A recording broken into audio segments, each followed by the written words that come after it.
சிபிஐஎஸ் academy. இன்னைக்கு நம்ம கிளாஸ்ல என்ன பார்க்க போறோம் அப்படின்னு சொன்னா இலக்கிய வகை சொற்கள் இந்த டாபிக்கை பத்தி தான் பார்க்க போறோம். ஓகேவா? சொல் அப்படின்னா என்ன?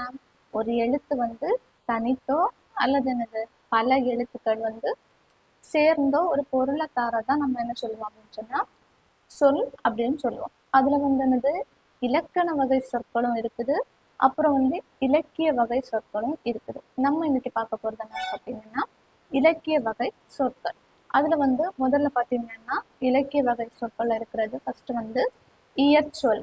இயற்சொல் அப்படின்னா எளிதில் பொருள் விளங்கும் வகையில் அமைந்த சொற்கள். சரியா? அதாவது எளிதில் அந்த சொல்ல பார்த்த உடனே நமக்கு அதுக்கான பொருள் வந்து தெரிஞ்சிடும். அதான் என்ன கொடுத்துருக்கு, எளிதில் பொருள் விளங்கும் வகையில் அமைந்த சொற்களை தான் நம்ம என்ன சொல்லுவோம், இயற்சொல் அப்படின்னு சொல்லுவோம். அது 4 வகைகள்ல வரும். என்னெல்லாம் வகைன்னு பார்த்தீங்கன்னா பெயர் இயற்சொல், அப்புறம் வந்து என்னது வினை இயற்சொல், அப்புறம் வந்து இடை, அப்புறம் உரி. சரியா?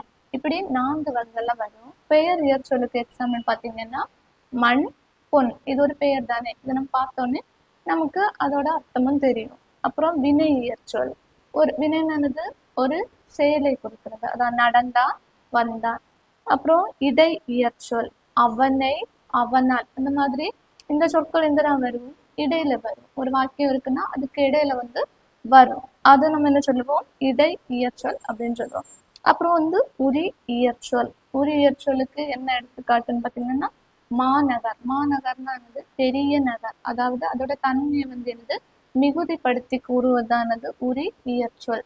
சரியா?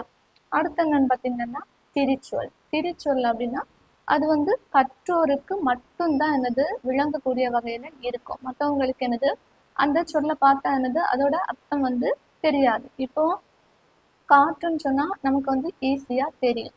அது இது வங்கோல் அப்படின்னு சொன்னா என்னது அது என்னன்னு சொல்லிட்டு நம்ம வந்து யோசித்துட்டு தான் இருப்போம். சரியா?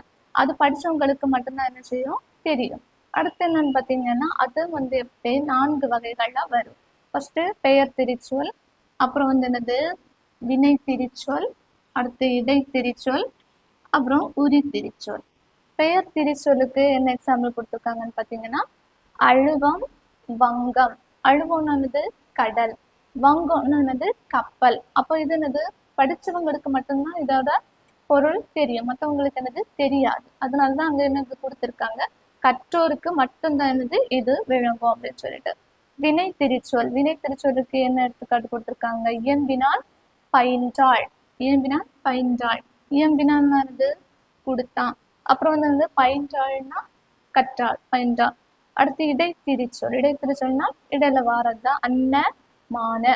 அடுத்து உரி திரிச்சொல் கூர், களி. இந்த மாதிரி வந்து கற்றவங்களுக்கு மட்டுமே புரியுத வகையில வார சொற்கள் தான் நம்ம என்ன சொல்லுவோம், திரிச்சொல் அப்படின்னு சொல்லுவோம்.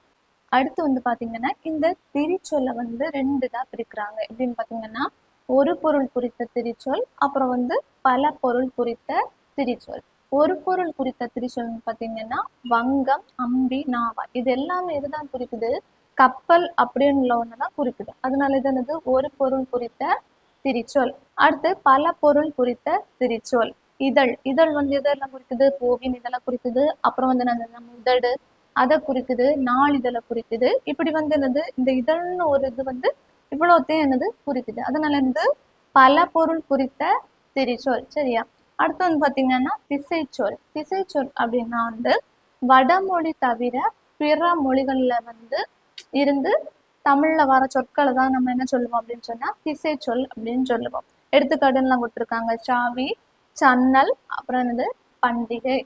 அடுத்து வடச்சொல். வடச்சொல் அப்படின்னா என்னன்னா பாத்தீங்கன்னா வடமொழியிலிருந்து என்னது தமிழ்ல வந்த சொற்களை தான் என்ன சொல்லுவோம், நம்ம என்ன வடச்சொல் அப்படின்னு சொல்லுவோம். வடமொழியிலிருந்து தமிழ்ல வந்த சொற்களை தான் நம்ம என்ன சொல்லுவோம், வட சொற்கள் அப்படின்னு சொல்லுவோம். அதுல வந்து 2 வகைகள் இருக்கு. என்னெல்லாம் பார்த்தீங்கன்னா தற்சமம், அப்புறம் வந்து என்னது தற்பவம். தற்சமம் அப்படின்னு பார்த்தீங்கன்னா கமலம், அலங்காரம். அதுக்கு வந்து எடுத்துக்காட்டா கொடுத்துருக்காங்க. இப்போ வந்து என்னது வடமொழியில இருக்கிற சொற்களை வந்து நம்ம அப்படியே தமிழ்ல வந்து எழுதுறதுதான் என்ன சொல்லுவோம் அப்படின்னு சொன்னா தற்சமம். அதே மாதிரி ஒரே மாதிரி எழுதுறது தான் நம்ம என்ன சொல்லுவோம், தற்சமம் அப்படின்னு சொல்லுவோம். அப்புறம் தற்பவம் என்ன பார்த்தீங்கன்னா லக்ஷ்மி அப்படின்றது வடமொழியில எப்படி எழுதுவாங்க, அது நம்ம தமிழ் எழுதும்போது எப்படி எழுதுவோம்? இலக்குமி ஈ போட்டு எழுதுவோம். அதனால அதை என்ன சொல்லுவோம்? தற்பவம். அதே மாதிரி விஷம், அது நம்ம தமிழ் எழுதும்போது எப்படி எழுதுவோம்? விடம் அப்படின்னு எழுதுவோம். அதனால இதை நம்ம என்ன சொல்லுவோம்? தற்பவம் அப்படின்னு சொல்லுவோம். ஓகேவா? தேங்க்யூ.